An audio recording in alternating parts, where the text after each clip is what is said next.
Greetings, friends. It's been quite a while since the last installment, but I thought we would take a delve back into the strange and weird abyss that is Reddit. So, without further ado, sit back, relax, and let's once more go into the Reddit abyss. Number 11. Have you ever felt that something about your significant other's family was off? That maybe they were conspiring against you somehow? On the Am I the Jerk subreddit, a user noticed that her husband's family members were behaving strangely in regards to her pregnancy. She posts, "There's a lot of context the character limits cut off, but here's the gist. My husband and I are expecting our first child, which I knew would be a really sensitive issue as his own mother died in childbirth with him. We met with a marriage counselor to talk things through at the beginning, and he swears he's been seeing his own therapist twice a month throughout my pregnancy. I don't want to call him a liar, but I'm fairly sure that he's either not going or not talking about the big issue. He and his father, a hugely active part of our lives, are completely convinced that I'm going to die in childbirth. They won't openly admit it, but their behaviors reach the point where it's constantly making me feel stressed and uncomfortable. When it was husband saying, 'Please make sure your life insurance is up to date, and I'd like you to meet with a lawyer and draft a will,' I was like, that's kind of intense, but okay, if that makes you feel better. When husband asked me to go through all my possessions and inventory what I wanted to be saved for the baby versus what I want to be returned to my family in the event of my death, I put my foot down and said absolutely not. Too morbid. No way. My father-in-law, who lives a few blocks away and eats dinner with us 2 to 4 nights a week, got on my case about how I was making things difficult for my husband in the event that he'll be a grieving widower with a newborn. I'm just going to add here that I've had a completely complication-free pregnancy, and I have no reason to think that I'm just going to die screaming in the coming weeks. When I tell my husband this, he calls me paranoid, but I feel like my father-in-law wants me to die or something. His whole life identity for the past 35 years has been amazing single dad. He never dated or had close friends or even hobbies, really, and it seems like he's looking forward to being able to guide my husband through what he went through. At this point, I'd honestly be happy to never see my father-in-law again. I certainly don't want him in the delivery room with me, especially since he told me that he was putting his foot down about me not being allowed to have an epidural or laughing gas. He's a commanding presence, and I know that whatever he wants in the delivery room, he's gonna get. I know people who will say, oh, the L&D nurses would never let that happen, but you haven't met this man. My husband, in addition to backing his dad on everything, acts like my due date is my death date, and he's completely pulled away from me. Every minute I spend with him is morbid, stressful, and a reminder that our marriage seems to be crumbling. No matter how many times I tell him his behavior makes me stressed out and upset, it's just getting worse. And I do not want it around me while I'm trying to concentrate on giving birth.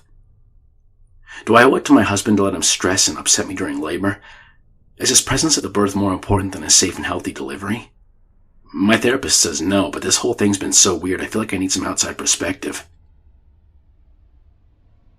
Someone comments, Jesus, this is terrifying. I would get the hell out while you could, if I were you. Making you pack up because you're not coming back from delivery? Hell no. Get out and tell your medical providers what's going on. Tell your lawyers, tell your parents, your therapists. This is not normal. You need to be away from the death cultists before they make you the new patron saint. Yeah, I have to say that's really unnerving. Like, I don't understand why, one, the dad of the guy would think that he's in charge of a delivery, and two, why he would revolve his entire life around that. It's just a sad thing to happen, but I don't know why you'd want to almost jinx it or something for your son. It just seems like a really creepy situation to be in. And I'm pretty sure that OP actually vanished after that, too. Number 10. Rabies. If you're anything like me, you have extreme health anxiety. Do you ever worry about sleeping in your room with the window open and then a bat flies into your room and bites you, but the bat has rabies and you don't know and it winds up killing you? Or how about a bat just flies into you randomly, it has rabies, You don't know, and again, it kills you. Well, people have died like that without even knowing what was wrong or remembering encountering a bat at all. It ran into them, and, hit them with their tooth and killed them. But going to the topic of rabies. Oh, excuse me. On Ask Reddit, a post was made called "What Scientific Fact or Theory Scares You to Your Bones?" And someone responded with, "Rabies is scary. Rabies. It's exceptionally common, but people don't just run into animals that carry it often. Skunks especially, and bats. Let me paint you a picture. You go camping, and at midday you decide to take a nap in a nice little hammock. While sleeping, a tiny brown bat in the rage stages of infection is fidgeting in broad daylight, uncomfortable and thirsty due to the hydrophobia, and you snort, startling him. He goes into attack mode. Except you're asleep and he's a little brown bat, so weighs about 6 grams. You don't even feel him land on your bare knee, and he starts to bite. His teeth are tiny, hardly enough to even break the skin, but he does manage to give you the equivalent of a tiny scrape that goes completely unnoticed. Rabies does not travel in your blood. In fact, a blood test won't even tell you if you've got it. Antibody tests may be done, but are useless if you've ever been vaccinated. You wake up, none the wiser. If you notice anything at all, you just assume that the bite was something you had lightly scraped against your leg. But the bomb's been lit, and your nervous system is the wick. The rabies will multiply along your nervous system, doing virtually no damage and completely undetectable. You literally have no symptoms. It may be 4 days, or it may be a year, but the camping trip is most likely long forgotten. Then, one day, your back starts to ache, or maybe you get a slight headache. At this point, you're already dead. There is no cure. The sole caveat to this being the Milwaukee Protocol, which leaves most patients dead anyway, and the survivors mentally disabled. Due to this, it's seldom done. There's no treatment. It has a 100% death rate. Absorb that. Not a single other virus on the planet has a 100% death rate. Only rabies.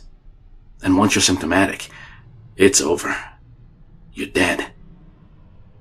So, what exactly does that look like? Your headache turns into a fever, and a general feeling of being unwell. You're fidgety, uncomfortable, and scared. As the virus that has taken its time getting into your brain finds a vast network of nerve endings, it begins to rapidly reproduce, starting at the base of your brain, where your pons is located. This is the part of your brain that controls communication between the rest of your brain and the body, as well as sleep cycles. Next, you become nervous.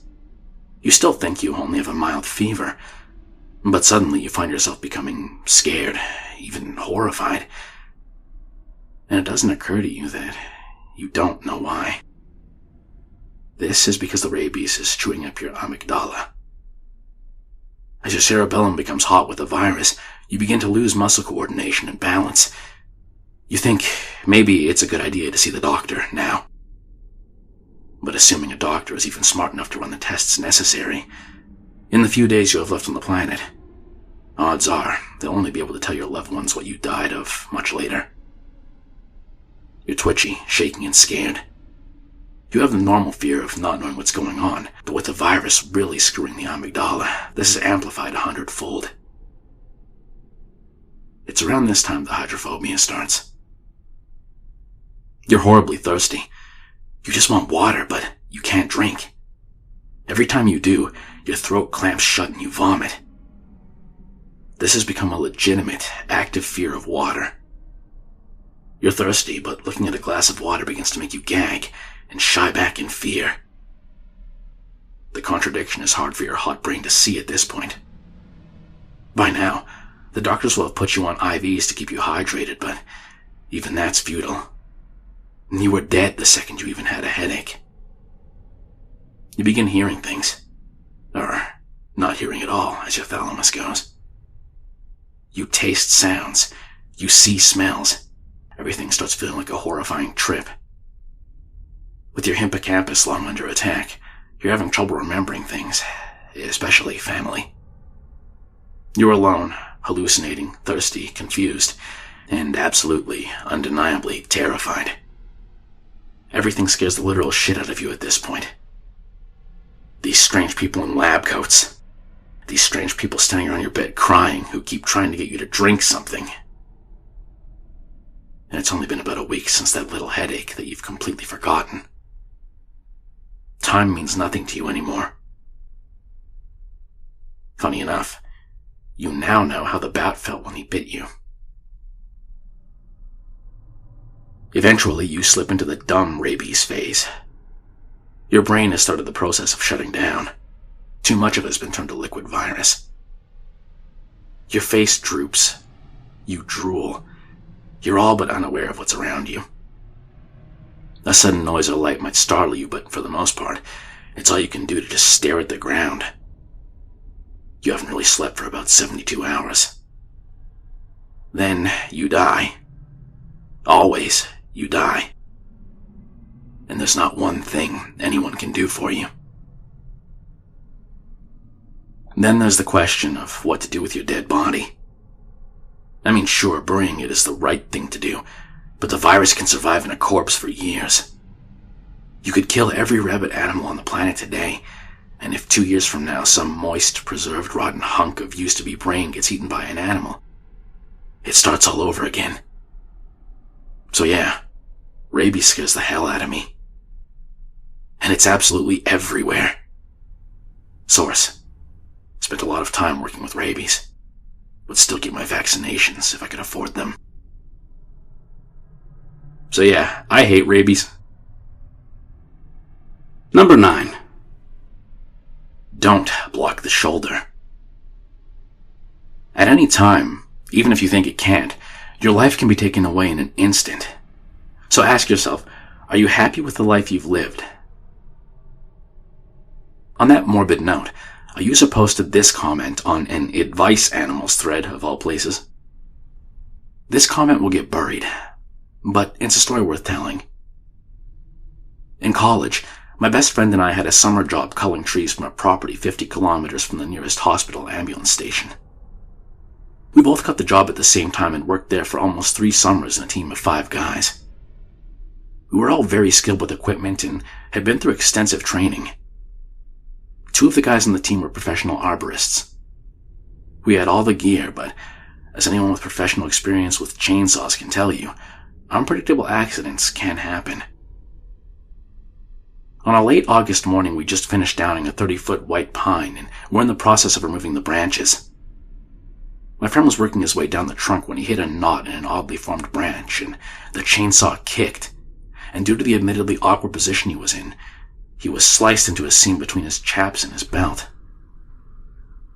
The blood started flowing immediately and everyone stopped. While the others stabilized him, I ran to get my car, knowing in any case we'd have to drive. While trying to control the bleeding, we loaded him into the back seat of my car and I started driving as fast as I could toward the nearest hospital. 10 out of 50 kilometers in, we got cell coverage and arranged a place to meet the nearest ambulance. I knew we had to get him in fast as we were having trouble controlling the bleeding. When I reached a 4-lane highway, I started going faster than I'd ever driven before. While in the middle of nowhere, most people would see me coming and move to the right lane, slower traffic keeping right. But as we got closer to town, we started coming across packs. It was 25 out of 50 kilometers to the hospital that we came across a white Nissan Altima and a Subaru Forester that blocked us in just like the OP likes to do. I can still remember the license plates of those cars to this day. She was doing everything to ensure I didn't pass. She would slow up and down, just to block us. We were stuck. It was this way for a solid 10 minutes. It wasn't until we got to the next ramp that I was able to pass on the inside and get by. By this point, most of our clothes had been used to help soak up the blood and applying pressure. Frustrated, one of the guys threw a t-shirt that was dripping with blood out of the window as we passed and hung out to give him a wave. He, like all of us, was covered in blood. The blood-soaked t-shirt landed midway up the hood of the white Altima, leaving a streak as it slid and rolled up and over the windshield. 5 kilometers, 3 miles down the highway, we were joined by a highway patrol officer who matched our speed and helped to clear the way to the ambulance waiting a further 2 miles down the road. By that point, the bleeding had slowed and my friend had a very weak pulse. The ambulance crew was ready and waiting and transferred him within seconds of our arrival. I jumped into the ambulance and we all took off, but sadly, the friend died a few minutes later, 1 kilometer away from the hospital. My friends were at the side of the road explaining the situation to the police officer when the white Altima showed up. I wasn't there for this part, so I'm going by the stories they told me. Anyways, she stopped and approached the officer in such a way that she couldn't see the blood-soaked guys. She was shouting about dangerous driving and going to kill someone, yada yada yada. The officer brought her around to look at the inside of my car, which was covered in blood, and then pointed to the 2 other guys from my crew who were covered in blood head to toe. He explained there was a medical emergency and asked if what we had said about her impeding the flow of traffic was correct. He cited her for a number of things, including unnecessarily slow driving and dangerous driving. While he was writing the ticket, he was informed of the death of my friend in the ambulance. The guy stopped writing the ticket to come over and tell the guys what happened. He opted to not tell the lady in the Altima, but the other guys on the team sure let her know. The guys got in the car and came to meet me at the hospital, where we were going to meet with police and explain the situation. On the way, they passed a Subaru Forester, which had been stopped by another police officer. Your best bet is to just get out of the way if you can. While the driver behind you may just be an asshole, it might be someone with a medical emergency, a partner in labor, a child having a diabetic attack, or a tree surgeon bleeding to death. In any case, letting them pass you doesn't affect you in any way and may save a life. These scenarios aren't likely, but they also aren't impossible. It ultimately comes down to how you decide to process the situation. If you want to operate on the default mode of assuming you're right and everyone else is wrong, you're going to have a terrible time functioning in society. Lines, traffic, call centers, and dealing with big business or government will always seem tedious to you. On the other hand, if you can view the world from a more understanding perspective, you'll be able to relax and stop being such a dick. Have a good life. Number 8. Time for condescending sister to learn a lesson. So, if you haven't heard of them, antinatalists are a group of people who dislike the idea of having children for a few reasons. Usually they're Western or from other first world countries. Basically, they don't like it because they think the world is too evil to have more people born or something like that. Or they want to end their familial line for whatever reason. I can't say the lifestyle's one I would choose, but whatever. Apparently, OP here didn't like it either, but unfortunately, she was kind of a dick. Like, seriously. So she made a post titled, "Time for condescending sister to learn a lesson," and the post reads as follows. So, I have 4 kids under 5, 1 set of twins, and all the chaos that goes with them. My 30-year-old #child-free sister used to really lord over me with her Pinterest-perfect married with no kids life. The breaking point for me was when she started referring to my house as the farm and our kids as the livestock. She knows that my first and third pregnancies, the twins, were accidents that I did not want and was not ready for, but she still makes fun of me as not knowing where babies come from and telling me to just admit you love being a breeder. She really had me at the breaking point with all of her comments when we were over at her condo in November.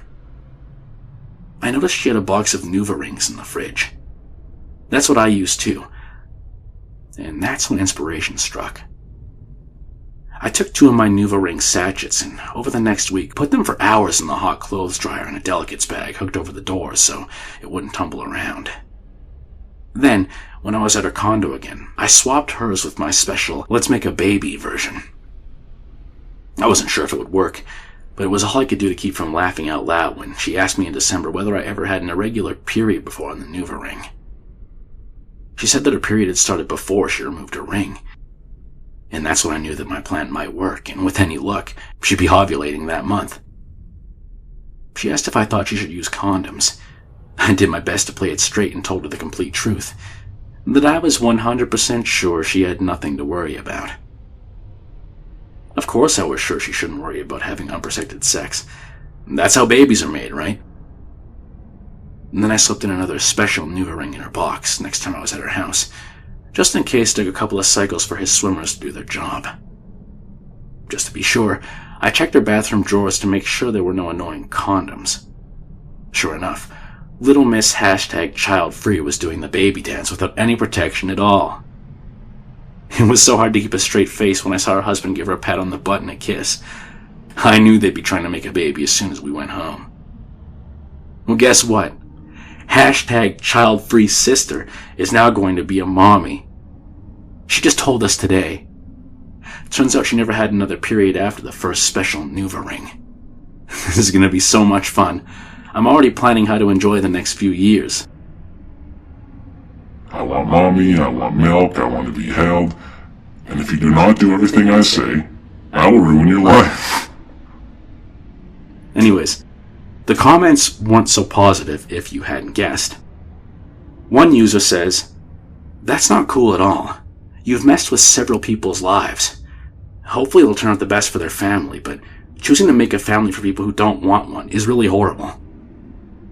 OP replies, "Her husband told mine a while back that he would actually be happy to be a father, and I think my sister will eventually be really glad this accident happened. She'll come around once she has a little boy or girl to hold and love." Another person responds, "Her body is her body, not yours, and not her husband's."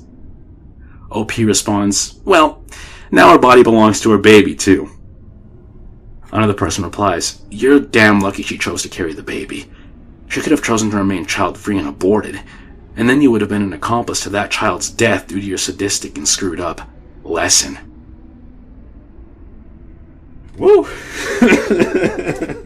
It's just trailer park things. Number 7. Imagine you made a new friend, someone you really liked being around, considered close, and decided, hey, you know what, I'm going to bring this person home to meet my wife. And then, things went horribly wrong.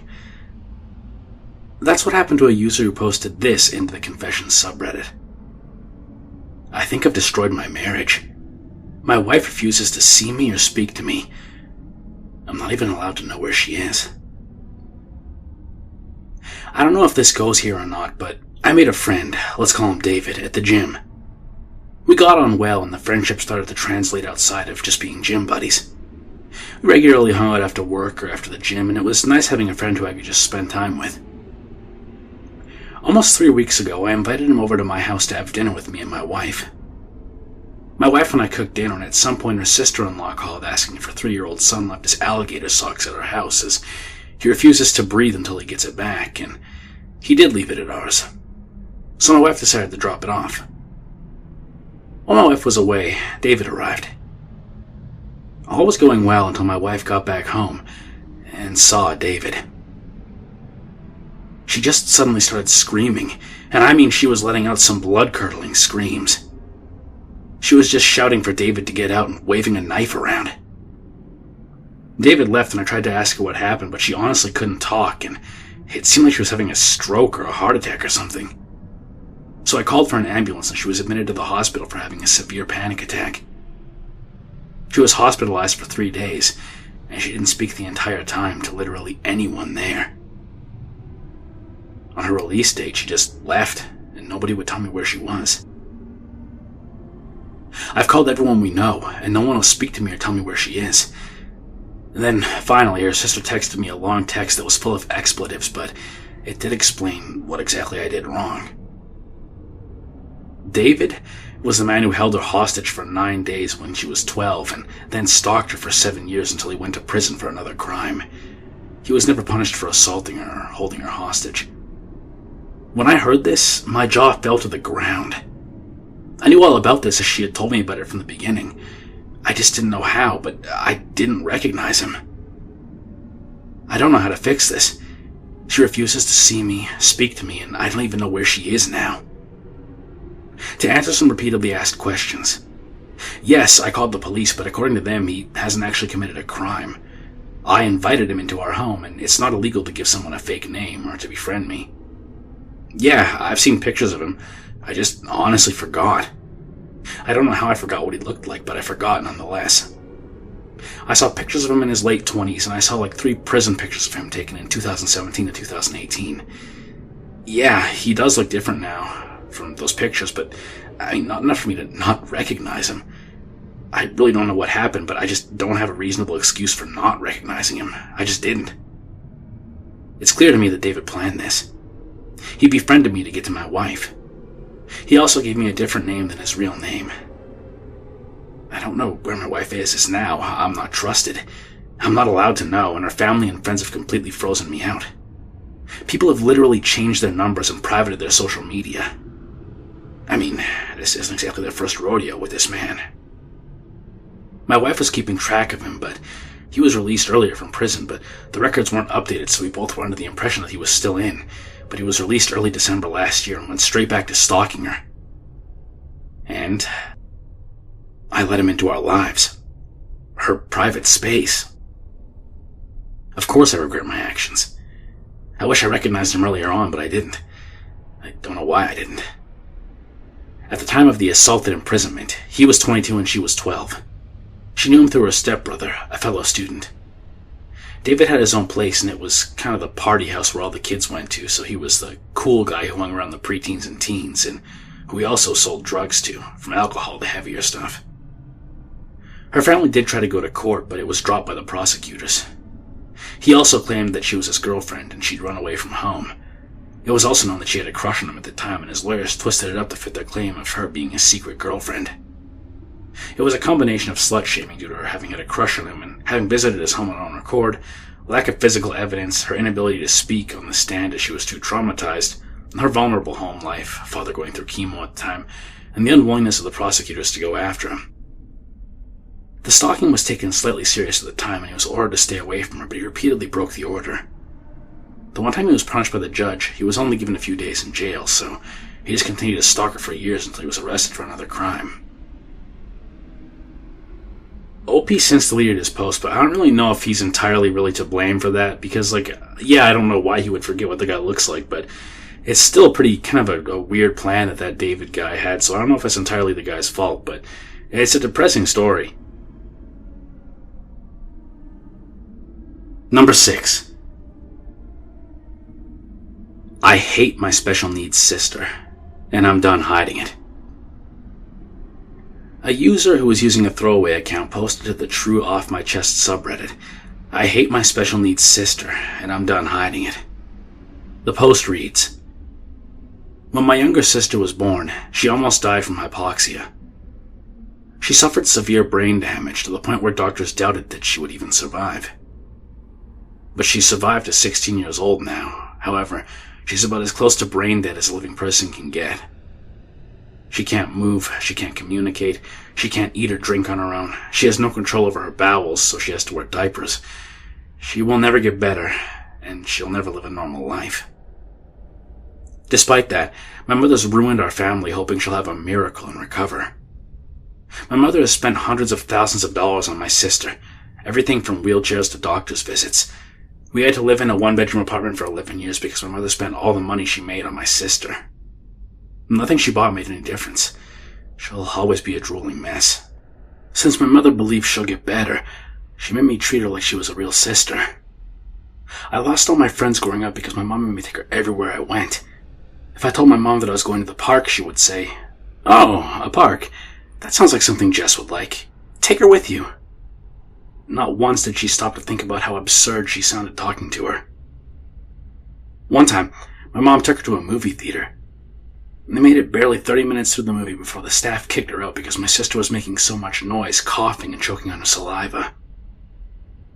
Despite all this, I somewhat tolerated my sister. Well, until a few hours ago. I mentioned to my mother that I planned a date with a girl I met at work. My mom says, "That sounds like fun, but I'm having coffee with a friend from college, so can you take care of Jess while I'm gone?"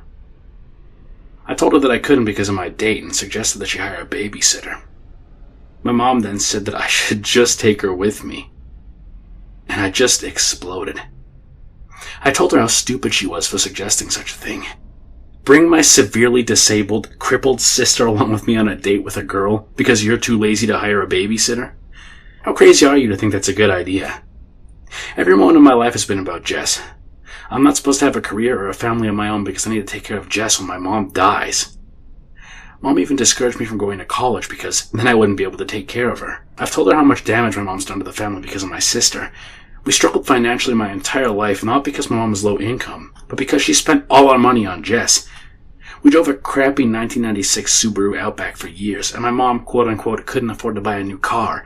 But she had no problem shelling out thousands to see a specialist doctor who only say the exact same thing every other doctor has. My sister's a glitch. She's not supposed to be there. She will never live a normal life. There's no reason she shouldn't be put in a home. I'm just so frustrated right now. I'm thinking about cutting ties with her and reconnecting with my father. My dad divorced her once he realized the rest of his life is going to be taking care of Jess. I can't fault him. My mom forbade me from contacting him, but he's not the bad guy here. Edit. Thank you all for your kind words. I realize now that my emotions should be placed towards my mother instead of my sister. As for everyone who says I should contact my father, that's my plan, but he's not easy to reach. I haven't spoken to him or seen him for a very long time. He lives across the country. I don't have any way to get his number or email address, so I'm looking through Facebook and Instagram to see if maybe he has an account I can message. I also don't have anyone on his side in my family who I can talk to get us in touch. As for my living situation, I'm still living at home. I plan to stay for a while until I've saved enough to afford an apartment or enlist in the Navy.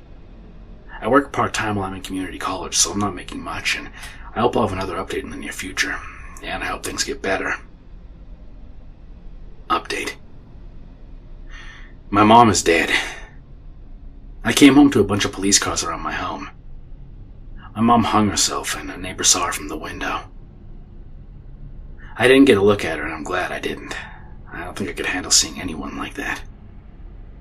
She seemed stressed a couple days before, but I didn't expect this. Right now, plans are getting set to place Jess in a home. She'll have around-the-clock care. I'm not sure of what stage of grief I'm at right now. I have a place to stay for a while, and I'm getting my finances in place. I miss my mom. She wasn't a good mom, but she was my mom. I tried reaching out to my father through a family member on his side. To make a long story short, he basically said that he'd moved on from us. He didn't want me intruding on his new family. Pretty much what I expected, but it's still hard to hear my dad say that he wants to forget about me. I'm staying at a friend's house now. I'm working and I'm doing school. Things are still rough, but I'm pushing through. Thanks for all the well wishes. And see, that's a horrible story. Like, can you imagine that, though? Like, that's a time when I think that, like, abortion should be, like, an option. If someone's going to be born severely disabled to the point that it's going to basically destroy your ability to live, then that's a situation, much like if the baby's going to, like, be causing troubles with the pregnancy, where, like, I can't see why anybody would be against, like, abortion or whatever, you know? But, like, what a depressing story, honestly. Like, I hope that the OP managed to get stuff in order. The reason why I was laughing is because of the fact that, like, the mom would suggest that he should take the sister with him on a date. It's like, come on. Number 4. Randy Stair's friend. So here's an interesting and more obscure one. Randy Stair, years ago, committed an attack at a supermarket overnight after a long mental deterioration. He was obsessed with some cartoon character from Danny Phantom and thought that if he died, he would join her in the afterlife or something. It doesn't really make much sense to me, but anyway. On the Ask Me Anything subreddit, a person who was apparently his friend made a post titled, "One of my friends was the infamous market attacker, Randy Stair. He asked me to make him famous once as a dying wish when we talked about mortality. I now post his art in places that aren't relevant in an attempt to get him the fame he wanted out of my own guilt. Ask me anything." And this is what they had to say. Someone asked, "Why did he attack the market?" To which he responds, "Believe it or not, he did a coin flip. It was either end himself in his room or attack the market. He kind of messed up the coin flip, but it ultimately landed on the supermarket. He believed that he was a ghost girl, and the only way he could truly become a female ghost was to fulfill his soul contract that included killing the people at his workplace. Damn, that sounds like unchecked and undiagnosed schizophrenia. He made a video where he blamed me and a few others for not helping with this weird attack video he was trying to animate. I can link it if you're interested.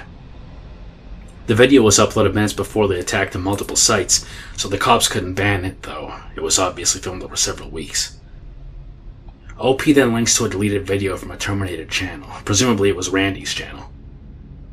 Another person asks, did Randy ever directly pitch his final video to you? Because I remember in one of his videos he mentions that he briefly at one point told his mom he pitched a school attack massacre video to animators. If so, what was your reaction to the pitch, and what was the reason you didn't assist in the video's production?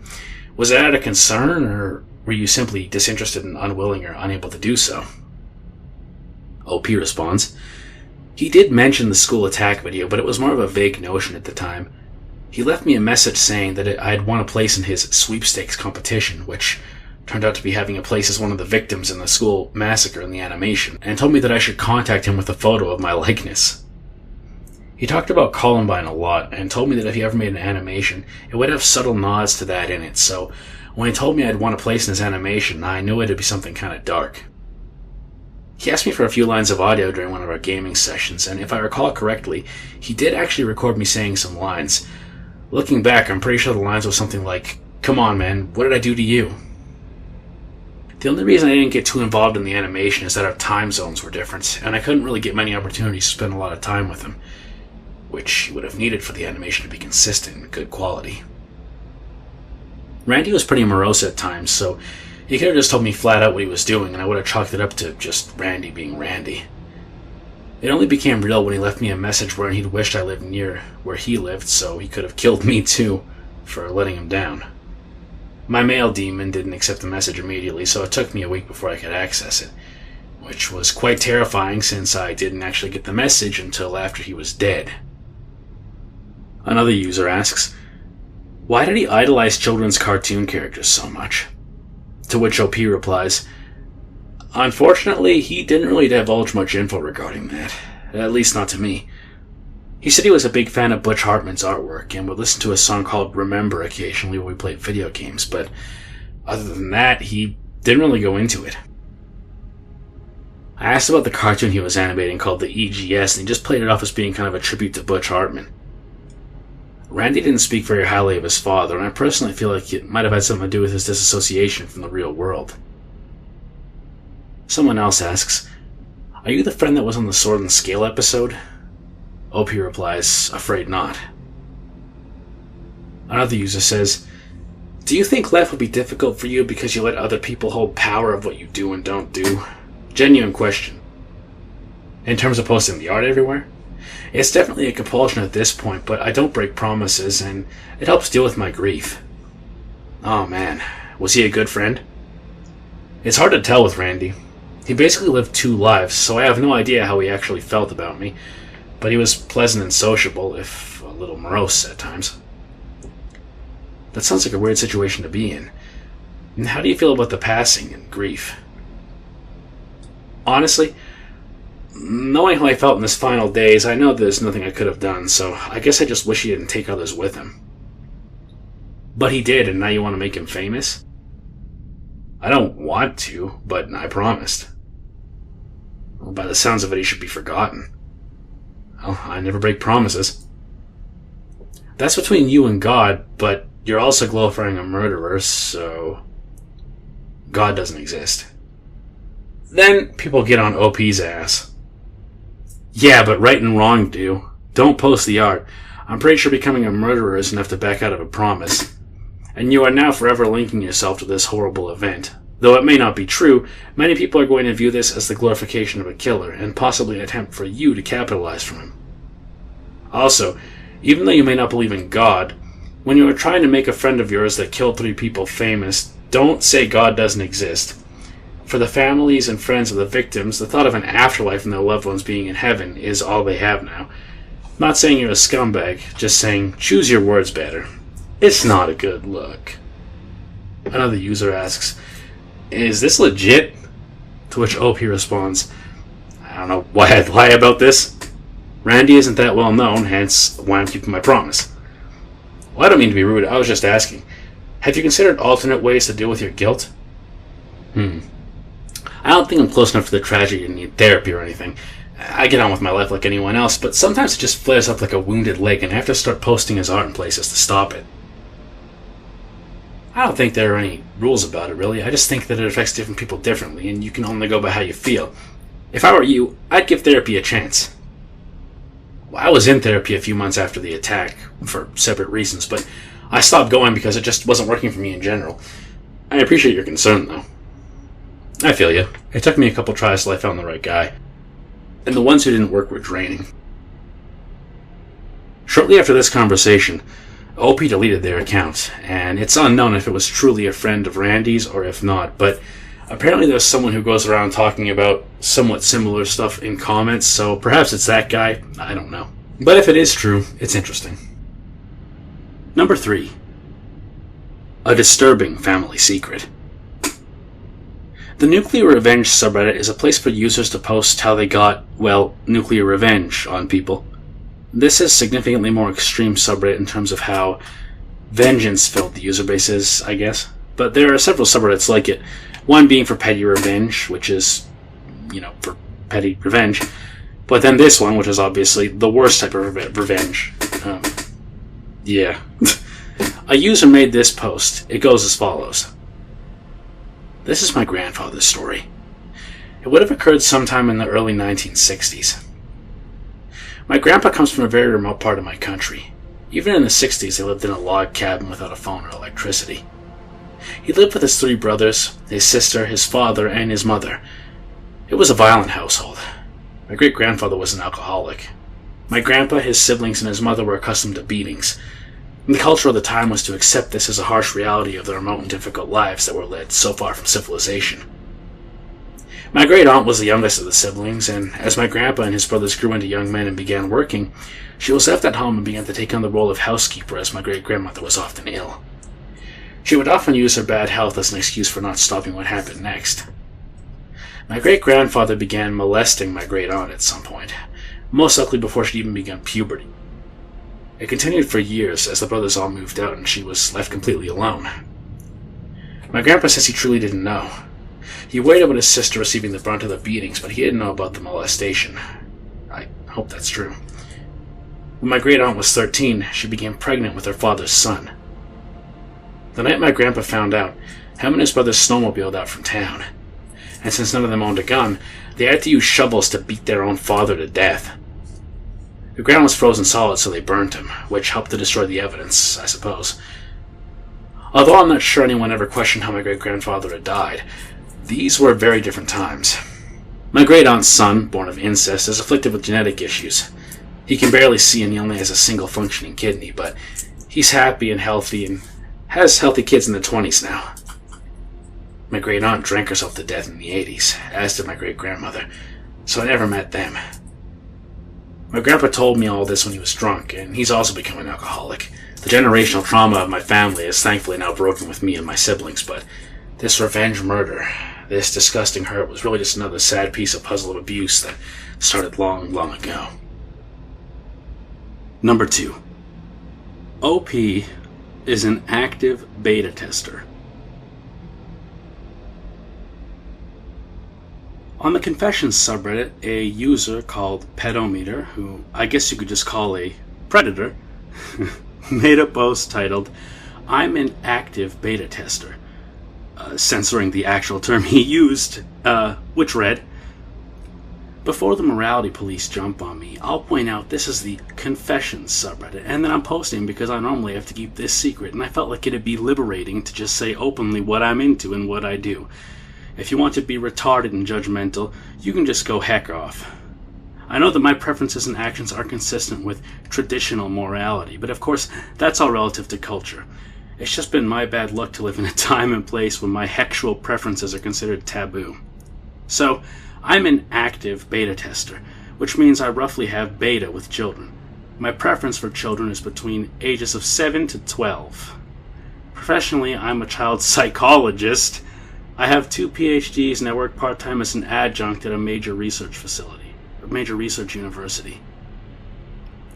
At a major research university. Obviously, it's part of my job to understand how kids think, and my work has put me in contact with hundreds of kids over the years. I've only had hecks with a small percentage of them. Those whom I can be reasonably confident won't tell anyone, and whom I believe may enjoy the experience. Of course, child sexuality is a complex issue, but while I find it fascinating from a scientific point of view, my desire to heck them is basically independent from my scientific and professional interest in them, and in general, I don't care whether my actions will harm the child when I choose to get sexual with him or her. I have 2 daughters, aged 9 and 16. I never hecked with the 16-year-old. Their mother, my wife, died from breast cancer 3 years ago. The older one goes to a boarding school in Michigan, where she studies flute. I've been having regular hecks with the younger one since she was 6. I don't necessarily prefer boys or girls. Both are attractive to me.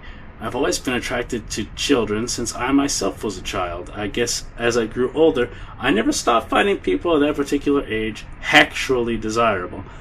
I suppose I prefer consensual hecks, although I find grape scenarios also arousing. I don't keep a tally, but I'd estimate I'd have some form of sexual contact with 50 or 60 children. Okay, I'm not reading this next part. He says, I suppose something that some readers may find interesting is that I have met several other beta testers who have similar preferences to mine. I suppose that many of you will be surprised about several things I've learned in my interaction with other beta testers.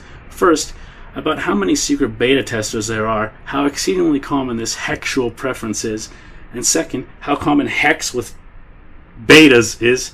Third, how often the beta enjoys it, and fourth, how easy it is to get away with it in a society that basically treats beta testers like witches. Huh? If anyone wants to ask me details, note, I will not stupidly reveal any identifying information. He does later. So don't bother trying to trick me into giving up my address. Then feel free to PM me, and I'd be happy to answer any questions. I live in Germany. I could be more famous than Justin Bieber if I wanted to. Sorry. That's an inside reference for maybe next video. Anyway, a user responds, this is one of those things you hope is a troll. If it is, then OP needs to die in a fire. I can't even begin to describe how sociopathic this whole thing reads.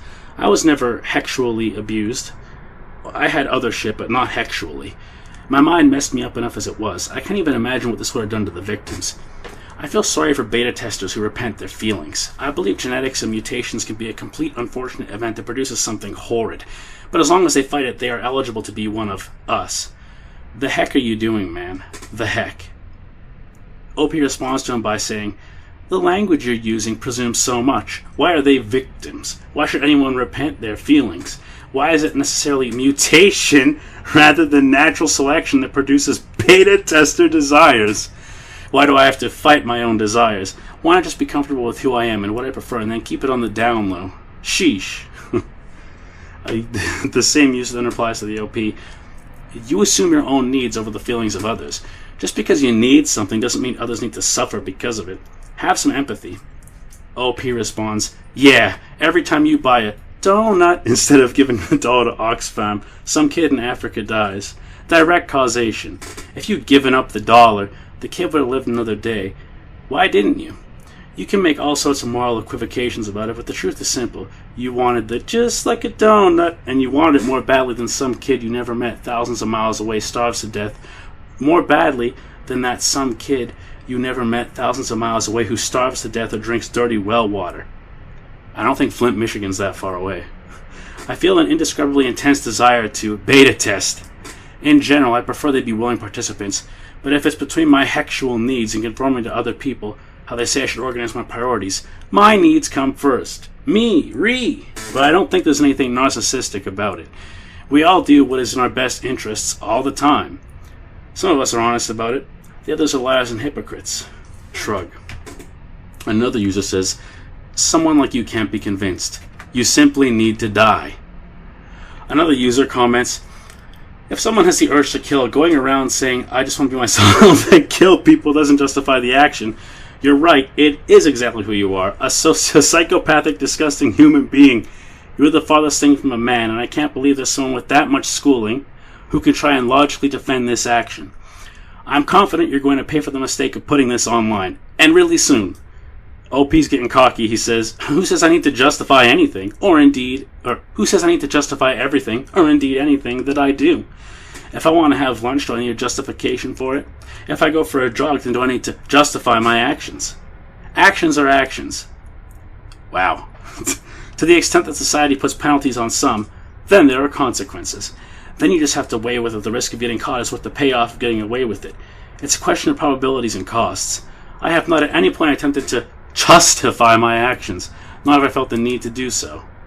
And again, I'm unbelievably skeptical about the power of supposed hackers on the internet to do terribly much more than clog bandwidth. An Andy Six joke in there.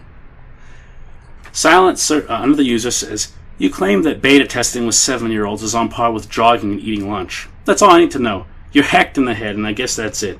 I hope you die. OP replies, yeah, I'm doing quite well, and despite your fantasies, I'm living a good life. I've got the respect of people around me and enough money that I could retire tomorrow and live more comfortably than 90% of people could for the rest of my life. No policeman is going to come knocking at my door. No hackers are going to expose me, and I'm in very good health, so you can poke the voodoo doll all you like. I'm doing just fine. Smiley face. Another user says to OP, you're very malicious and unimaginably selfish. You're going to get what's coming to you, whether you think you're doing well now or not. I can only feel disgust and pity for people like you who don't know how to feel true compassion when it doesn't mean furthering their advantage of people. I hope you learn what it actually means to feel love and remorse. Okay, then another guy who claims to be a beta tester jumps in, and it's like some Freddy versus Jason scenario or Alien versus Predator or something. Predator versus Predator. Beta wars. Whoever wins, we lose. Anyways, the other beta tester says, I'm an exclusive beta tester myself. Makes me think, like, did members of NAMBLA get, like, special NAMBLA gear, and then people who, like the beta testers who like girls, they go and fight the beta testers who like boys, like in the street or something? Like, if you walk down the street wearing NAMBLA merch, you'll get your ass beat or something. Back to the post. He says, as an exclusive beta tester myself, one who's never acted on any urges I have because I actually care about children, in my case girls, I don't want to do anything that would harm them. I want to see them grow up and be the best women they can be. You, on the other hand, are a beta tester and molester, and deserve to be in jail. While you have a sexual attraction towards children, you don't give a shit about them and what's best for them. You really think that you haven't done any harm to these children when you said grape without their consent? With you being all casual about this, makes me believe that you don't care about others and their feelings. You are a psychopath. Well, I agree that children are sexual in their own way and consent to some sexual acts. That doesn't mean the adult should perform the acts. Even if the child has an enjoyable time, I didn't feel harmed in any way. Sooner or later, the learned society says that the acts that happened were harmful, and they're now scarred and damaged goods. In conclusion, I believe that adult and child beta testing should not happen. You're risking more than just their minds, too. You're risking their bodies as well. How do you have full beta testing with a child without causing permanent damage? You probably did, but you just don't give a shit. Another person comments, okay, I won't trick you. I'll ask flat out, where do you live? If honesty is key, and it seems like it is, where do you live? OP responds, New Jersey, come and find me. And after that, OP just stopped responding. So I guess the guy actually came and found him? I don't know. Number 2. Now, going back to the nuclear revenge subreddit, this has to be the most disturbing post on that entire subreddit. Like, this is the nuclear of nuclear revenge. The post is titled, You Let Him Assault Us, I Set You Up. And it read as follows. First, this is a throwaway account. I won't be replying to any comments. Take this as you will. This is my story of revenge against my mother and assaulter. First, our father passed away 4 years before all this started. Car crash. Maybe our lives would have been better if he was alive. Also, before I get into this, one thing you should know is before this man came into our lives, our mother was amazing. She was loving, supportive, and put us above everything. But she would soon replace us with her new man and her new meth habit. When I was around 9 and my little sister 7, our mom started dating this man. Let's call him POS. POS was tall and weighed about 250 pounds. He had oily brown hair and a face filled with sores. I didn't like him from the start. He made me uncomfortable, to say the least. A few months after they started dating, POS moved into our house. Everything was okay for the first few weeks, I guess, and then my mom started to act funny. Staying up all night, not cooking for us lunch or supper, not cleaning, snapping at us for no reason, and started hitting us.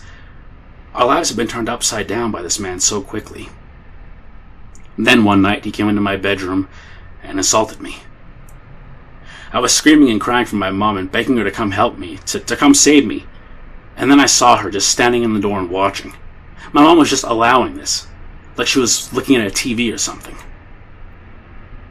When he climbed off of me, he walked up to my mom, kissed her, and walked away with her. My mom just left me crying and bleeding. I was assaulted and she allowed it to happen. Not long after they walked out, I hear them having intercourse in the living room. It was my 10th birthday. A couple nights later, I hear my little sister crying. I get out of the bed and find my mom standing in the doorway.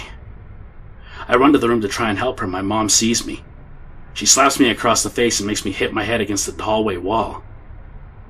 I can hear my sister crying and begging, but no one's coming to help her, not even her mom. And that day was the day that I started to hate my mother. The abuse went on for 3 years. I didn't know at the beginning, but soon found out that POS had got on my mother using meth. POS and meth were the only important things in her life. My sister and I were nothing more than his play toys. I soon started noticing them arguing more and more about who got more hits. This one was stashing from the other one, and you smoked the last of it all by yourself, that kind of thing. This is when I started planning my revenge. I noticed after about 3 days they would finally pass out and would sleep for almost 2. And their bag of meth would always be on the bedside table, beside POS. I know most would ask, why didn't you just call the police or child welfare? Because, well, jail wasn't enough. He might have assaulted us, but she betrayed us. She turned her back on us. And I wanted revenge and wanted her to suffer like we had. So every chance I got, I would move the bag. Just at first. Make it look tampered with. Then I started taking from the bag and placing some on my mom's table. These things alone caused a lot of fighting. They started to get physical. I would keep my sister and I out of sight when this went on, and they never lasted long. I continued to do this over a couple of months, taking more and more, flushing it or dropping down the sink. Until the last day. The last day I took the whole bag. It was a good amount.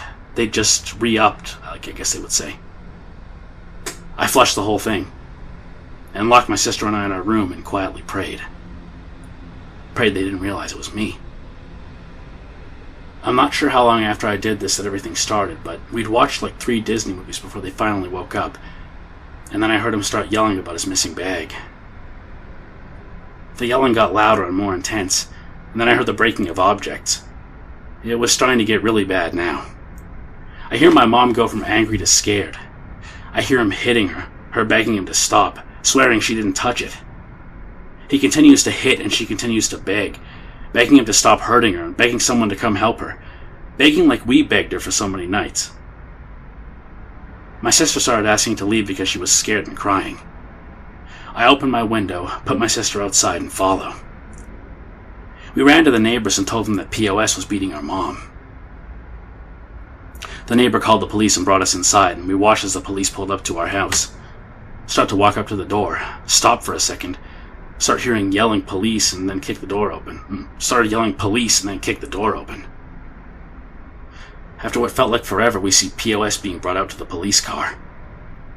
I wait to see Mom follow, but she doesn't.